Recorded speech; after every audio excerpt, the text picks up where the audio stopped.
La división 1 es personal y comunicaciones.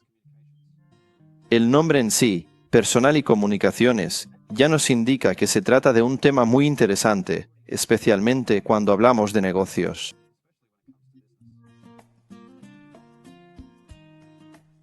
Ya sabes, todos los ejecutivos sin excepción pueden decirte que personal y comunicaciones es un área muy importante.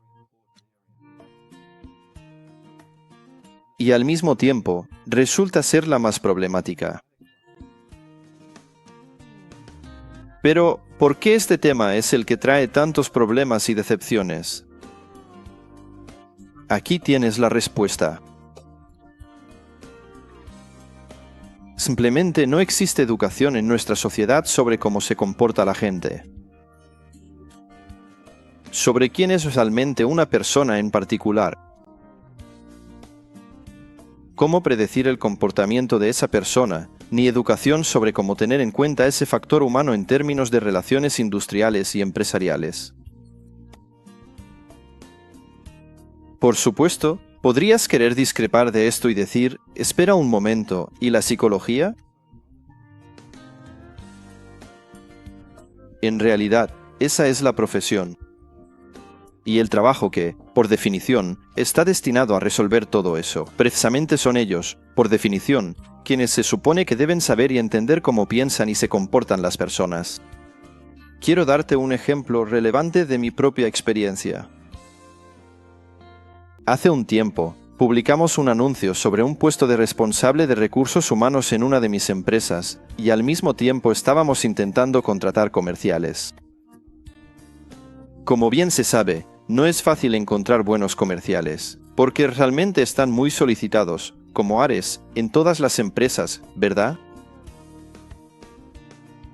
Así que hubo una respuesta mínima al anuncio de comercial, pero recibimos una pila de currículums en respuesta al puesto de responsable de recursos humanos.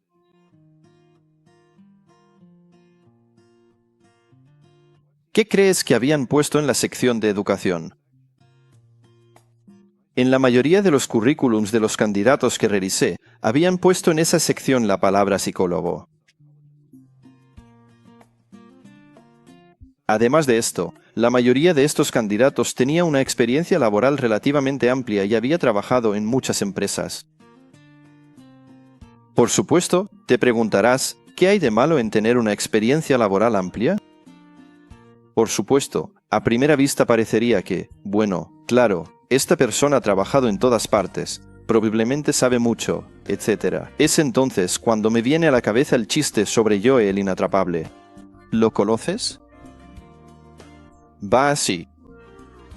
Nadie puede atrapar a Joe el inatrapable. ¿Por qué? Pregunta el otro. Bueno, en realidad nadie le quiere ni le necesita. Así que, aquí pasa algo parecido también. Cuando vi estos dos datos sobre los vendedores y sobre los responsables de recursos humanos, llegué a la conclusión de que la gente productiva siempre está ocupada y los improductivos son como yo el inatrapable.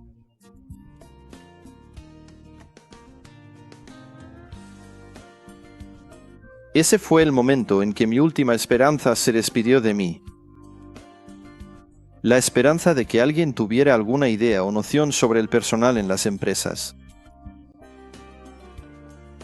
Hay una cosa más que quiero contaros aquí. Hoy en día hay una palabra muy de moda en el mundo empresarial, la palabra recursos humanos. Viene de las palabras inglesas human resource, que significa precisamente eso, que alguien en recursos humanos debe ser un especialista en el área de recursos humanos, ni más ni menos. Y se cree que esta persona está por encima del personal en una empresa y que está designada para resolver todos los posibles problemas que surjan allí.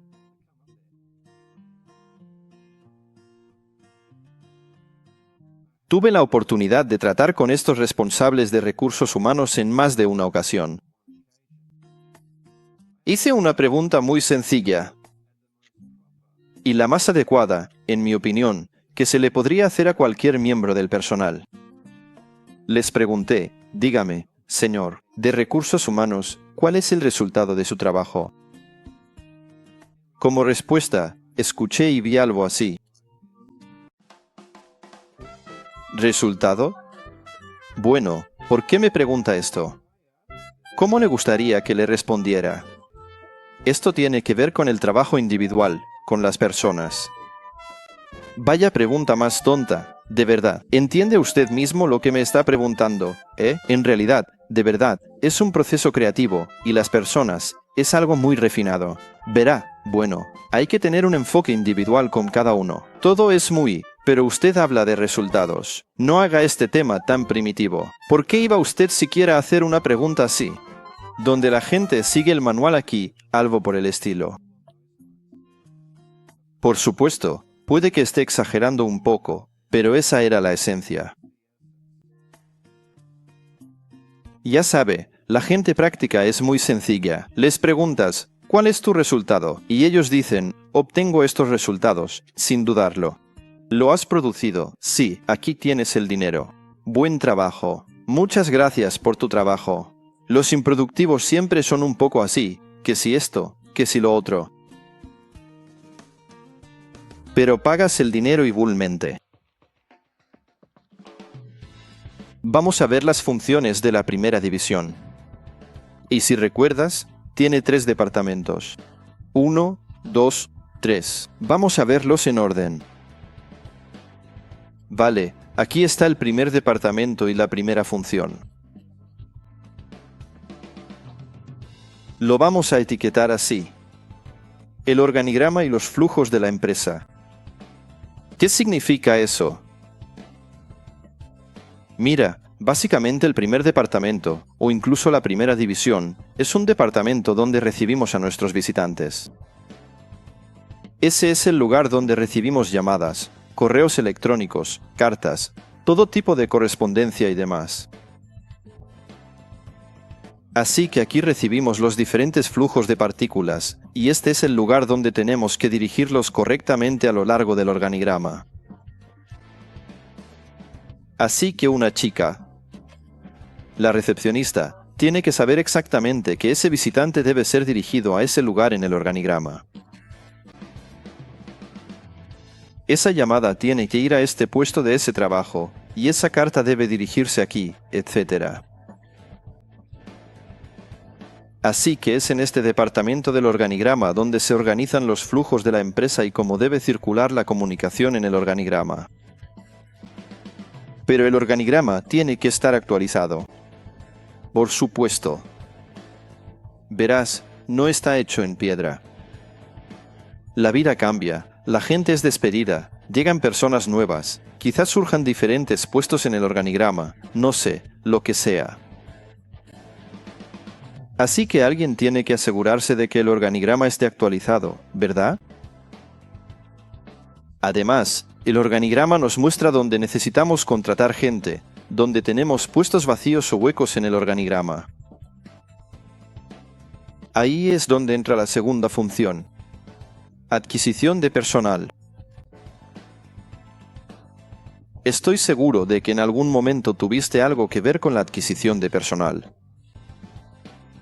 O bien contrataste a alguien personalmente o has sido candidato, una cosa u otra.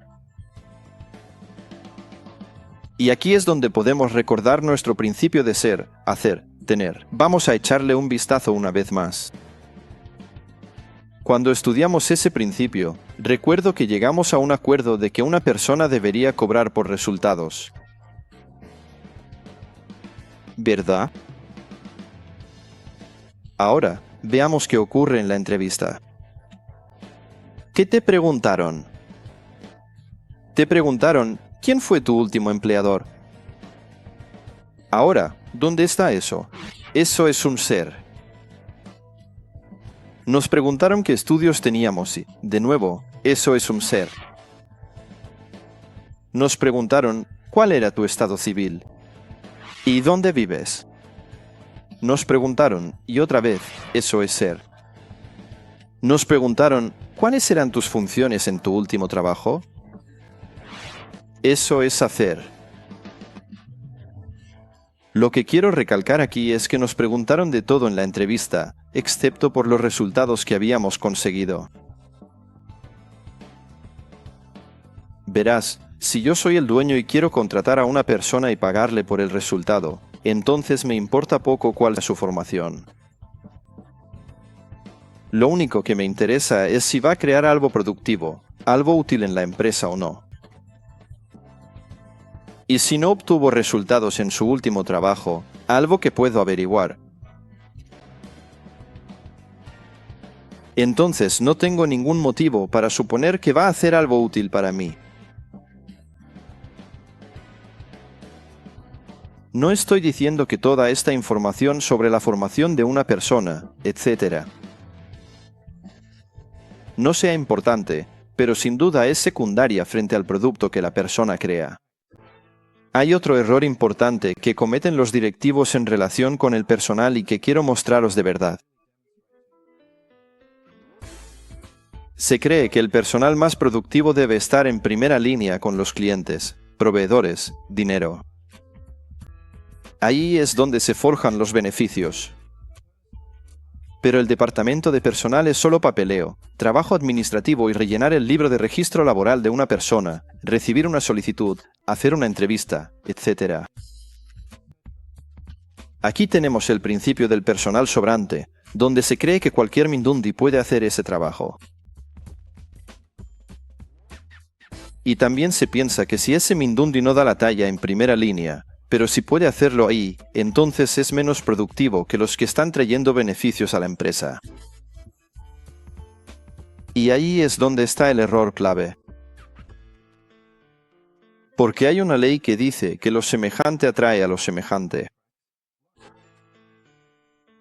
Así que si el mindundi no es productivo, contratará a gente como él. ¿Lo ves? Así que, no te sorprendas. Si luego empiezas a tener muchos problemas y dificultades con personal mal contratado. Es decir, quiero llamar tu atención sobre el hecho de que una función de selección de personal bien realizada puede resolver la mayoría de tus problemas. Así que, la conclusión es que la división 1 debe tener a las personas más productivas. Después de eso, el flujo del departamento 1 nos lleva a una función de registros de personal. No tiene mucho sentido hablar de ello, ya que esa función normalmente se realiza debidamente en la mayoría de las empresas, tanto por motivos legales como por definición. Pero lo que viene a continuación merece una mención especial, porque las siguientes funciones faltan en la mayoría de las empresas como norma general. Faltan en casi un 90% de los casos, si no es que más. Y la siguiente función de este departamento, que es igual de importante, tiene que ver con los sombreros. Llamemos a esta función crear sombreros. Porque antes de poder enseñar a alguien un determinado trabajo, tienes que tener un sombrero para esa persona. Así que,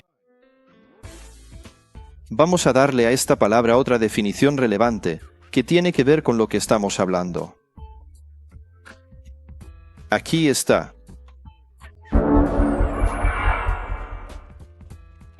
Sombrero, un término utilizado para describir los escritos, hojas de verificación y paquetes que describen los propósitos, conocimientos y deberes de un puesto. Existen carpetas y paquetes y se entrena a la persona en el puesto con ello. L. Ron Hubbard. Había una hoja de verificación de palabras en la definición. Definámoslo también de inmediato. Una hoja de verificación es un formulario que establece la secuencia exacta de elementos que un estudiante debe estudiar o realizar en orden, elemento por elemento, en un curso. L. Ron Hubbard. Entonces, crear un sombrero es solo la mitad del trabajo. Ahora lo importante es ponerle sombrero al personal. Esa es la nueva palabra que tenemos aquí, pero explica su propio significado. Sabes, Muy a menudo cuando los empresarios escuchan la palabra sombrero, preguntan si es lo mismo que la descripción del puesto. Pero quiero decirte que no es lo mismo. La forma en que hoy en día se escribe y se concibe una descripción de puesto no llega ni al 10% o incluso mucho menos de lo que debería ser un sombrero real, bien escrito y valioso. Cada sombrero bien escrito, completo y verdadero tiene un valor colosal para cualquier empresa. Porque con cada sombrero que se escribe, la empresa adquiere cada vez más libertad y una oportunidad de expandirse, si lo quieres ver así. El ejemplo más claro de esto es una empresa conocida por todo el mundo, McDonald's. Ellos hacen un trabajo absolutamente brillante en esas dos funciones, escribir sombreros y capacitar a la gente en ellos. Y se podría decir que esa es la razón exacta por la que esta empresa tiene tanto éxito y por la que provoca cierto grado de envidia en la mayoría de la gente respecto a lo bien organizado que está todo.